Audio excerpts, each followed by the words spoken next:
अस्सलाम वालेकुम welcome to the channel. मुझसे एक सवाल पूछा गया था कि if I am self employed और मैं स्पाउस वीज़ा अप्लाई कर रहा हूँ अपने स्पाउस के लिए, तो मुझे आप ये बता दें कि what are the documentary evidence जो मैंने साथ लगाने हैं। तो I will take you to the immigration rules. मैंने आज क्योंकि video second 30th of January में अपलोड कर रहा हूँ, तो 2 जनवरी को ये लास्ट अपलोड इमिग्रेशन रूल्स हुए हैं। Basically this is the appendix FMSE जो कि एविडेंस के ऊपर है कि अगर आपने कौन कौन से एविडेंस आपको लगाने चाहिए। तो इसमें अगर हम सेक्शन 7 में चले जाएं जो डील करता है ऑन सेल्फ एम्प्लॉयमेंट, तो ये है section 7 in respect of self employment in the UK as a partner, as a sole trader और अ फ्रेंचाइज। बेसिकली ज़्यादातर जो हमारे पास केसेस आते हैं जो सेल्फ एम्प्लॉयड हैं, they are either sole trader या they are in a franchise agreement, but mainly they are sole traders.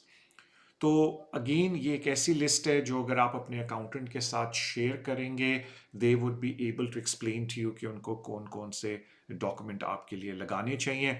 लेकिन अगर मैं एक जनरल फॉर्म में आपके साथ गो थ्रू कर लूँ, तो एक तो है evidence of tax payable for the last full financial year. तो एक चीज़ मुझसे पूछी जाती है कि तारिक भाई मेरी टैक्स लाइबिलिटी इतनी है, क्या इट इज़ वेरी इंपॉर्टेंट कि मैं सारे का सारा टैक्स दूँ? Not necessarily, as long as आपके पास टैक्स स्टेटमेंट है अपने रिटर्न की, you can use that.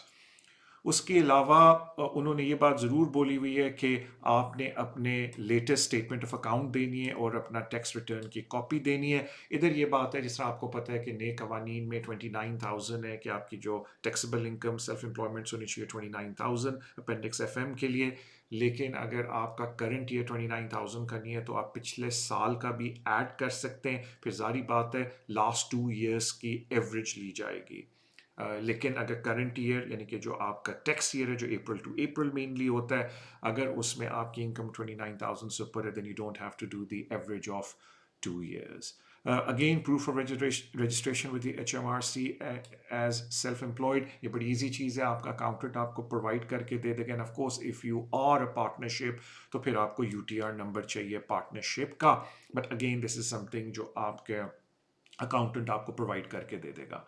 I think this is something very important. वो कहते हैं कि वे the person holds a separate business bank account, because एक बात का ख्याल रखें कि when you are a sole trader, ज़रूरी नहीं है कि आपके पास डिफरेंट बैंक अकाउंट्स हों। कभी कभी लोग अपने पर्सनल बैंक अकाउंट में अपनी बिजनेस ट्रांजैक्शन करते हैं। इट इज़ वेरी कॉमन कि जिन लोगों के सोल ट्रेडरशिप स्टेटस होता है, तो उसमें कोई घबराने की बात नहीं है। अगर आपका पर्सनल अकाउंट है तो आपने 12 मंथ की स्टेटमेंट देनी है, वही पीरियड की जो आपका सेल्फ असेसमेंट है। और अगर आपका बिजनेस अकाउंट है तो आपने उसकी 12 महीने की स्टेटमेंट देनी है। वन ऐसे 12 महीने की स्टेटमेंट, एक बात का ख्याल रखें कि this is the same period as your tax return. जिस तरह के आज मैं वीडियो अपलोड कर रहा हूँ 30 जनवरी 2025 को, तो जारी बात है अगर किसी ने अपना प्रीवियस फुल टैक्स ईयर का की बेसिस पे अपने स्पाउस को बुलाना है, तो that would be April 2024 to 5 April 2025 का टैक्स ईयर। तो उसके हिसाब से उनकी बैंक स्टेटमेंट देखी जाएगी।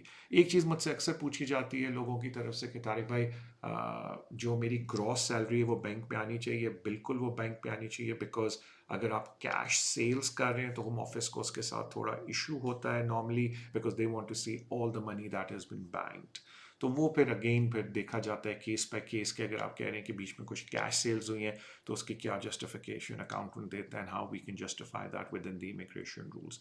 लेकिन as as a general understanding, जो आपकी ग्रॉस टर्नओवर शो हो रहा है, it is expected by the home office कि वो आपके अकाउंट में शो हो रहा है। फिर वो कहते हैं कि evidence of on going self employment at the date of application, जो कि बड़े आराम से आप अपनी लेटेस्ट बैंक स्टेटमेंट दे सकते हैं। और अगर आप कोई ऐसी एक्टिविटी करें जिसमें कोई लाइसेंस की ज़रूरत है, आप उसकी कॉपी दे सकते हैं।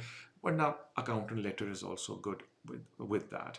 उसके अलावा ये इंपॉर्टेंट चीज़ है, बिकॉज इसमें कभी कभी लोगों को इशू हो जाता है। अब जारी बात है मोस्ट केसेस जो हमारे पास आते हैं सोल ट्रेडर के, वो उनको ऑडिट अकाउंट की ज़रूरत नहीं होती, तो we just need an accountant letter. लेकिन उसमें बड़ा इंपॉर्टेंट है कि जो आपका अकाउंटेंट है, he is a member of one of the UK recognise supervisory body which is defined in Companies Act 2006. اور اگر آپ اس میں دیکھ لیں تو یہ وہ باڈیز ہیں جن کا مینشن ہے، جس میں انسٹیٹیوٹ آف فائنینشیل اکاؤنٹنٹس ہے، the association of authorised public accountants ہے، the chartered institute of public finance accountancy ہے، اور پھر of course CIMA and A C C and C A ہے، اینڈ اے اے ٹی بھی اس کے اندر ہے.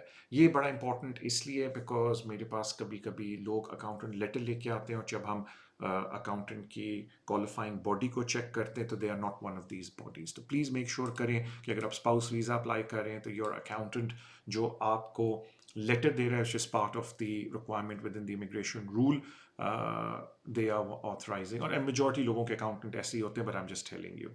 And of course اگر آپ کا business V A T threshold سے اوپر ہے then they need to be registered for V A T.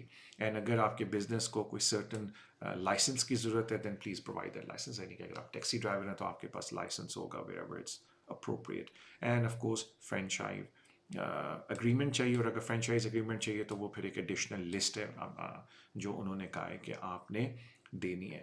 تو دیکھیں جو ایک امپورٹنٹ چیز ہے نا اس لسٹ کے اندر، کہ نارملی جب میرے پاس کوئی کلائنٹ آتا ہے تو میں ان کے ساتھ یہ لسٹ گو تھرو کرتا ہوں، اور میں ان کے اکاؤنٹنٹ کو یہ لسٹ دیتا ہوں، کہتا ہوں کہ اگر آپ کو کوئی کنسرنز ہیں یو کین آسک می.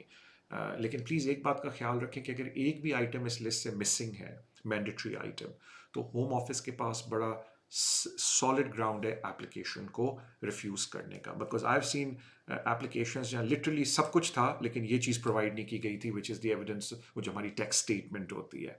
تو ہوم آفس نے کہا جی آپ کی اپلیکیشن ریفیوز ہو گئی ہے، تو کلائنٹ نے مجھے کہا نہیں جی میں نے باقی سب کچھ تو پرووائڈ کر کے دیا ہوا تھا. تو I had to explain to the client کہ نہیں، اگر لا کہتا ہے کہ سیکشن 7 سب سیکشن اے کے اندر یہ ڈاکومنٹ آپ نے دینا ہے تو you have to provide it. پھر ایک الگ کہانی شروع ہو جاتی ہے کہ ہم اس بات پہ اس کو چیلنج کریں کہ they should have been discretion. وہ پھر ایک پالیسی گائیڈنس کا ایشو آ جاتا ہے، we not gonna go there because یہ ویڈیوز کے اوپر نہیں ہے. میرا صرف آپ لوگوں کو کہنے کا مطلب یہ تھا، اور یہ دکھانے کا مطلب تھا ویڈیو، کہ پلیز اگر آپ سیلف امپلائڈ ہیں make sure you are aware of section 7 کون کون سے ڈاکومنٹ ہوتے ہیں. اینڈ اگر آپ کسی لائر کو ہائر کر رہے ہیں then of course they would kind of communicate with your accountant as well, یا آپ کے ساتھ کہ بھائی یہ ڈاکومنٹ ہمیں چاہیے. سو آئی ہوپ آپ کو یہ ویڈیو یوزفل لگی ہو. میری طرف سے اللہ حافظ. اینڈ جانے سے پہلے thank you so much for your love and support جو آپ سوشل میڈیا پہ اس چینل کو دیتے ہیں. آپ کو پتہ ہے کہ ایوری وینسڈے 6 to 7 یوٹیوب پہ شو ہوتا ہے، اور 6 to 7 میں 6 to 7 اس کے بیچ میں جلدی آج کل ختم کر رہا ہوں، ٹک ٹاک پہ ہوتا ہے. But if you want to get in touch with me, you want to engage me for any service, آپ مجھے انسٹرکٹ کرنا چاہتے ہیں ٹرائیبیونل کے لیے، گیٹ ہولڈ آف می، میری details at the bottom of the screen. Thank you so much and اللہ حافظ.